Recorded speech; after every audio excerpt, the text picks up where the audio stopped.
Bismillahirrahmanirrahim. Assalamualaikum warahmatullahi wabarakatuh. Ruditu billahi robba wa bi islami dina wa bi muhammadi wa rasulullah. Perkenalkan, nama saya Muhammad Firdaus. Saya akan membacakan PPT saya yang berjudul Prinsip Evaluasi. Dan prinsip-prinsip evaluasi. Adapun prinsip-prinsip evaluasi yang pertama itu prinsip keterpaduan. Evaluasi merupakan komponen integral dalam program pengajaran di samping tujuan instruksional dalam materi serta metode pengajaran. Adapun tujuan instruksional, materi dan metode pengajaran serta evaluasi merupakan tiga kesatuan terpadu yang tidak boleh dipisahkan. Karena itu perencanaan evaluasi yang harus sudah ditetapkan pada waktu penyusun suatu pengajaran sehingga dapat disesuaikan secara harmonis dengan tujuan instruksional dan materi pengajaran yang hendak disajikan. Kedua itu prinsip keterlibatan siswa. Prinsip ini berkaitan erat dengan metode belajar CBSA, cara belajar siswa aktif, yang menuntut keterlibatan siswa secara aktif. Siswa mutlak untuk dapat mengetahui sejauh mana siswa berhasil dalam kegiatan belajar mengajar yang dijalaninya secara aktif. Siswa membutuhkan evaluasi. Dengan demikian, evaluasi bagi siswa merupakan kebutuhan, bukan sesuatu yang ingin dihindari. Penyajian evaluasi oleh guru merupakan upaya guru untuk memenuhi kebutuhan siswa akan informasi mengenai kemajuan dalam program belajar mengajar. Siswa akan merasa kecewa apabila usahanya tidak dievaluasi. Dan yang ketiga itu prinsip koherensi. Dengan prinsip koherensi dimaksudkan evaluasi harus berkaitan dengan materi pengajaran yang sudah disajikan dan sesuai dengan ranah kemampuan yang hendak diukur. Tidak dapat dibenarkan menyusun alat evaluasi hasil belajar, alat evaluasi pencapaian belajar yang mengukur bahan yang belum disajikan dalam kegiatan belajar mengajar. Demikian pula tidak diterima apabila alat evaluasi bersih butir yang tidak berkaitan dengan bidang kemampuan yang hendak diukur. Dan yang keempat itu prinsip pedagogis. Di samping sebagai alat penilaian hasil, pencapaian belajar evaluasi juga perlu diterapkan sebagai upaya perbaikan sikap dan tingkah laku ditinjau dari segi pedagogis.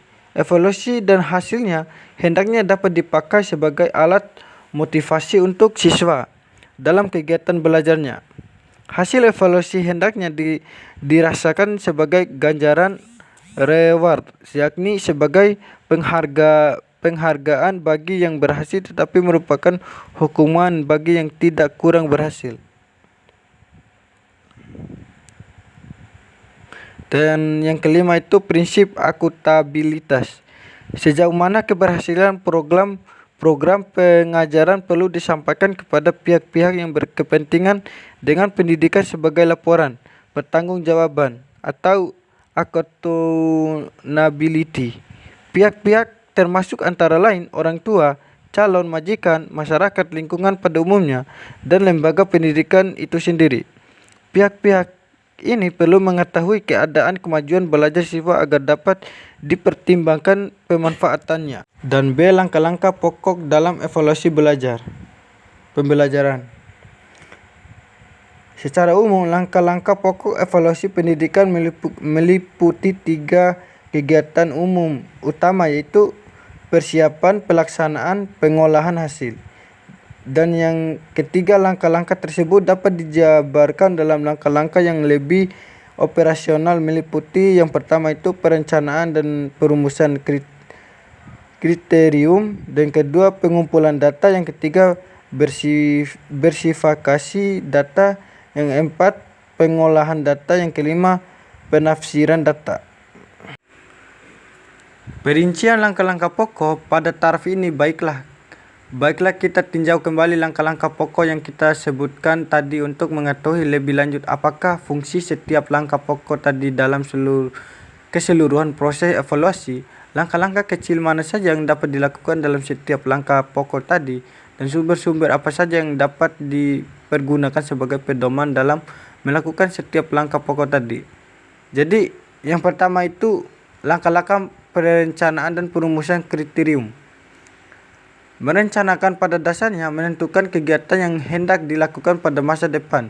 Kegiatan ini dimaksud untuk mengatur sebagai sumber daya agar hasil yang dicapai sesuai dengan yang diharapkan. Perencanaan adalah proses penentuan tujuan atau sasaran yang hendak dicapai dan menetapkan jalan dan sumber yang diperlukan untuk mencapai tujuan itu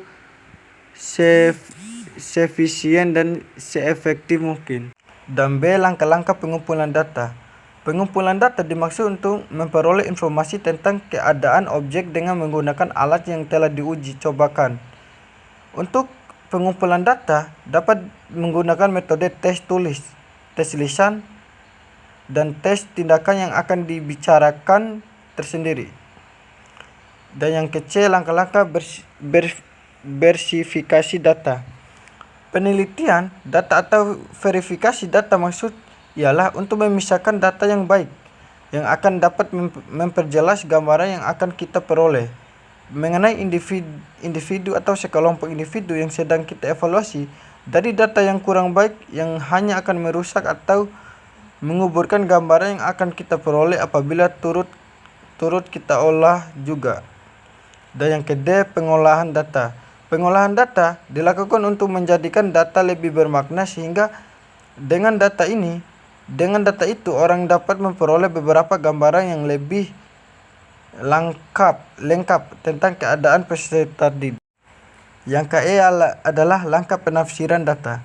Langkah ini merupakan verbalisasi atau pemberian makna dari data yang telah diolah sehingga tidak akan terjadi penafsiran dan overstatement maupun penafsiran understatement. Yang ke-F, langkah meningkatkan daya serap peserta didik. Hasil pengukuran memiliki fungsi utama untuk memperbaiki tingkat penguasaan serta didik yang hasil pengukuran secara umum dapat dikatakan bisa membantu memperjelas tujuan instruksional, menentukan kebutuhan peserta didik, dan menentukan keberhasilan peserta didik dalam suatu proses pembelajaran. Mungkin itu aja yang bisa saya jelaskan dan saya paparkan terkait PPT saya. Kurang dan lebihnya mohon maaf. Wabillahi taufiq hidayah. Wassalamualaikum warahmatullahi wabarakatuh.